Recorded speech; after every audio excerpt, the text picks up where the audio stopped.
सुप्रभात बच्चों। अब आज हम करेंगे जो हमारे स्वाध्याय के जो प्रश्न हैं, वन सेंटेंस 2 सेंटेंस के प्रश्नों के उत्तर की चर्चा कर चुके हैं, बराबर। पार्ट 3 और आज करेंगे पार्ट 4 में। यहाँ पर देखेंगे प्रश्न जो 4 है। निम्नलिखित प्रश्नों के 4-5 वाक्य में उत्तर दीजिए, बराबर। तो पहला जो प्रश्न है कि पॉम्पिंग नगर के खंडहरों के कंकाल और एक व्यापारी के हाथ में अंतिम समय तक क्या था और क्यों, बराबर। बच्चे इसका उत्तर होगा कि पॉम्पिंग नगर के खंडहरों में खुदाई करते समय, बराबर, क्या जमीन की जब खुदाई कर रहे थे तब नर कंकाल जिसे कहते हैं कि अस्थि पिंजर, ओके, मिला था और उसकी मुट्ठी को बड़ी मुश्किल से खोला जा सका और मुट्ठी खुलने पर पता चला कि उस मृत्यु व्यक्ति के मुट्ठी में सोना था। ठीक इसी प्रकार इसी शहर के एक व्यापारी ने अपने अंतिम सांस लेते समय तकिए के नीचे से पैसों से भरी हुई थैली बाहर निकाली थी। जब तक उसके प्राण नहीं निकले तब तक उसने उसे मजबूती से पकड़ रखा था। इससे उनमें धन के प्रति मोह की भावना दिखाई देती है जिन्हें वे हमेशा संभाल कर रखना चाहते थे। ओके, अभी बच्चों फिर नेक्स्ट जो प्रश्न है, बराबर, दूसरा जो प्रश्न यहाँ पर है कि डंकन वनस्पति शास्त्र का महापंडित कैसे बना, बराबर। तो डंकन स्कॉटलैंड में रहने वाले गरीब बुनकर का पुत्र था और वह अनपढ़, अशक्त, कमजोर कुबड़ा था ने पीछे शोल्डर पर कुबड़ा निकला हुआ था तथा कंगाल परिवार से था। उससे बच्चे चिढ़ाते थे और वह ढोर जानवर का काम करता था और उसका मालिक उस पर बहुत जुल्म या अत्याचार करता था। और 16 वर्ष की उम्र में उसने मूलाक्षर सीखना शुरू किया। मूलाक्षर ने जिसे ABCD या क ख ग घ से मूलाक्षर कहते हैं। ओके, फिर वह जल्दी जल्दी पढ़ना लिखना सीखता गया। जंगल में घूमने के कारण उसे पहले से वनस्पतियों की जानकारी थी। तो बच्चों यहाँ पर जो है कि जंगल में घूमने से पहले, बराबर, ताने जंगल में कब घूमता था, जब वह ढोर जानवरों को चराने जाता था जंगलों में, तो वहाँ पर तरह तरह के वनस्पतियों को वो देखता था, जिससे उसे वनस्पतियों का क्या काफ़ी ज्ञान जॉन डंकन को था। अब उसने वनस्पति शास्त्र का ग्रंथ खरीद कर वनस्पति शास्त्र का गहरा अध्ययन अभ्यास किया और इस विषय का वह महापंडित बन गया। नेक्स्ट प्रश्न, भारत के महापुरुषों को कीचड़ में खिलने वाले कमल क्यों कहा है? तो भारत में जो अनेक महापुरुष हुए हैं, उन्होंने गरीबी और अभाव में कमी में अपनी जिंदगी की शुरुआत की है कि जीवन में अनेक कठिनाइयों को उन्हें सामना करना पड़ा और इसके बावजूद उन्होंने अपने अपने क्षेत्र में अपना मूल्यवान योगदान दिया है। धन की समस्या कभी आड़े नहीं आई। धन के लिए उन्होंने कभी ऐसा काम नहीं किया जिससे उनको लज्जित होना पड़ा हो। धन के लालच में उन्होंने कभी अपनी नीयत खराब नहीं की। अभाव और कठिनाइयों से जूझकर उन्होंने ऐसा कार्य कर दिखाया कि जिनके बल पर वे महापुरुष कहलाए।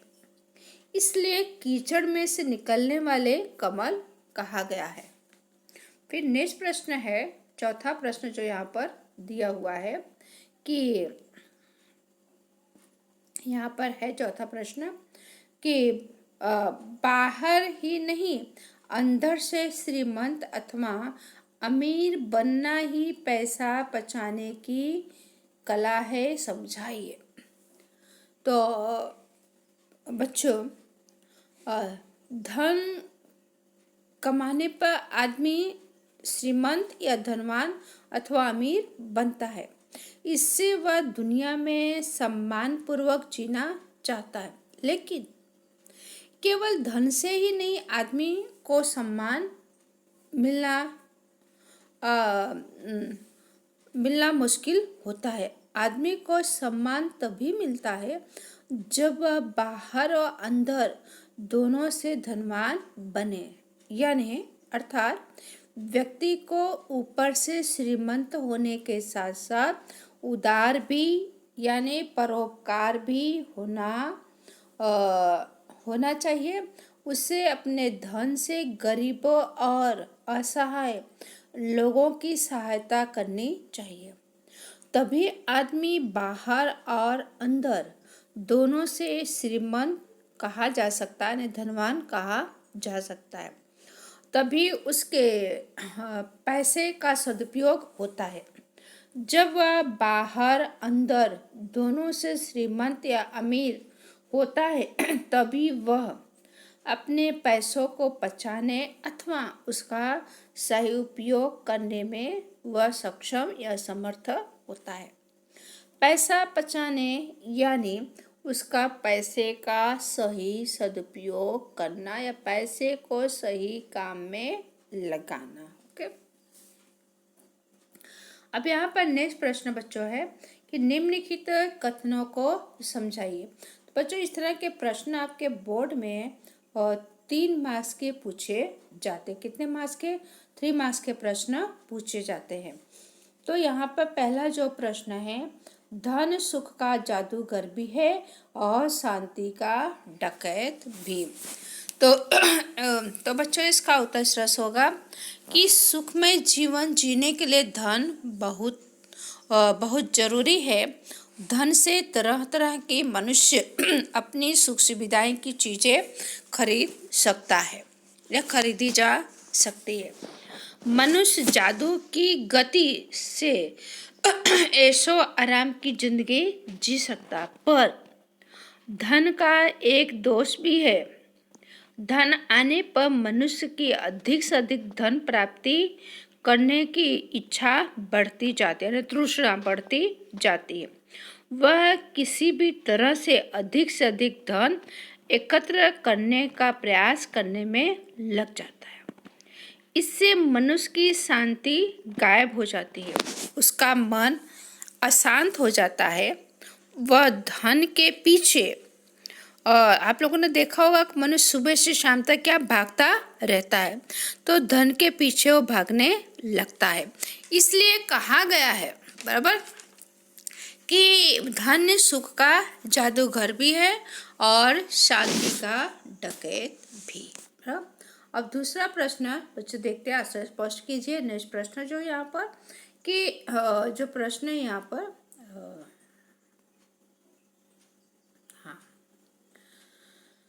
कि पहले त्याग द्वारा आनंद की प्राप्ति होती है, अब भोगने के बाद फेंक देना मूल मंत्र हो गया है।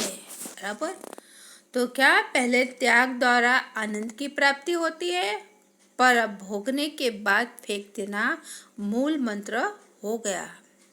तो बच्चों, इसका उत्तर इस रस होगा, त्याग और भोग एक दूसरे के क्या है, विपरीत शब्द है। यानी पहले हमारे देश में त्याग की भावना प्रमुख थी। हमारे देश के महापुरुषों ने त्याग का मार्ग अपनाया था और उन्होंने देश और समाज के लिए अपना सारा जीवन समर्पित कर दिया था और अपना सब कुछ त्याग दिया था। उन्होंने अपने महान लक्ष्य के लिए यह व्रत अपनाया था और उसकी पूर्ति होने पर उनके आनंद की कोई सीमा नहीं होती थी। आज भोग की प्रवृत्ति का जोर है, अन्य हर एक आदमी की क्या ऐशोआराम की जिंदगी चाहिए। आज के अमीरों में यह प्रवृत्ति जल्दी से पनप रही है, उत्पन्न हो रही है। महंगे वस्त्रों और गहनों के प्रदर्शन इसके क्या है, इसके सबूत है, इसके प्रमाण है।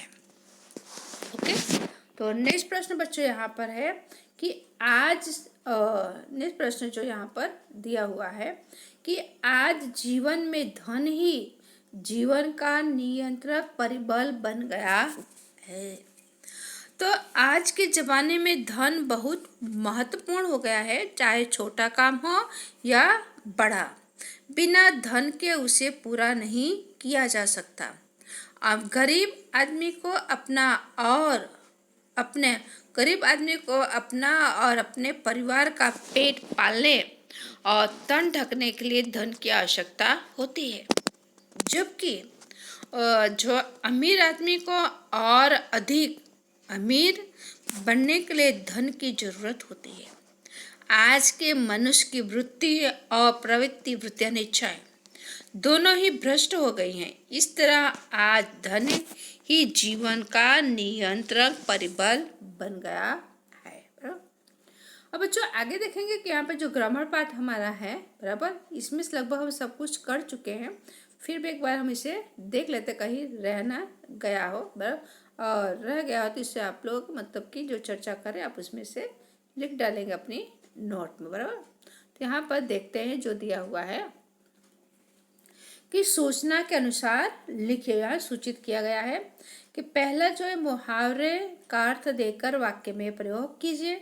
बच्चों मुहावरे तो हम कर चुके हैं, बराबर, तो लेकिन मुहावरों का अर्थ यहाँ पर मतलब कि वाक्य प्रयोग आपको करना है, बराबर। तो पहला मुहावरा है चैन की सांस लेना, बराबर।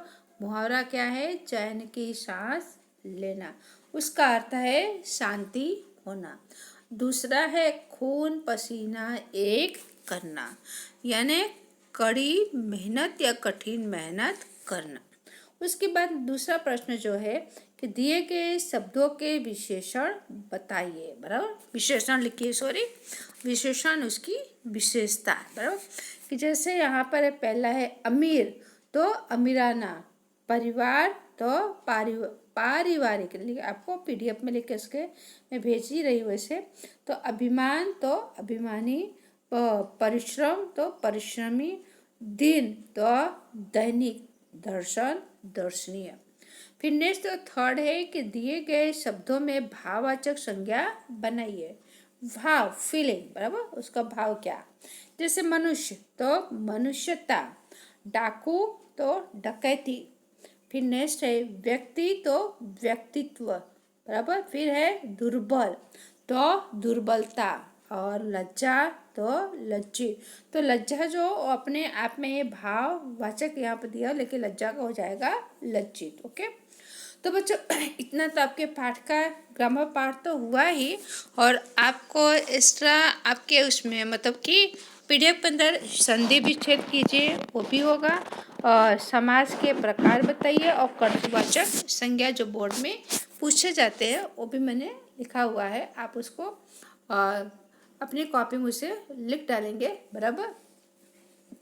जैसे यहाँ पर दिया है संधि विच्छेद कीजिए, तो तृष्णा तुराने तृष्णा प्लस आतुर, और षड्यंत्र यानी षड प्लस यंत्र, व्यवस्था बी प्लस अवस्था, महाशय महा प्लस आशय, फिर अत्याचार अति प्लस आचार, अभ्यागत अभि प्लस आगत, और फिर वृद्धावस्था वृद्ध प्लस अवस्था, पृथ्वी पृथु प्लस ई, चरमोत्कर्ष चरम प्लस उत्कर्ष, पुनरुक्ति पुनः प्लस उक्ति, उल्लास उत प्लस लास, मतानुसार मत प्लस अनुसार, दयानंद दया प्लस आनंद, दुर्बल दुह प्लस बल, विद्यार्थी विद्या प्लस अर्थी, और स्वार्थ स्व प्लस अर्थ, ग्रंथालय ग्रंथ प्लस आलय।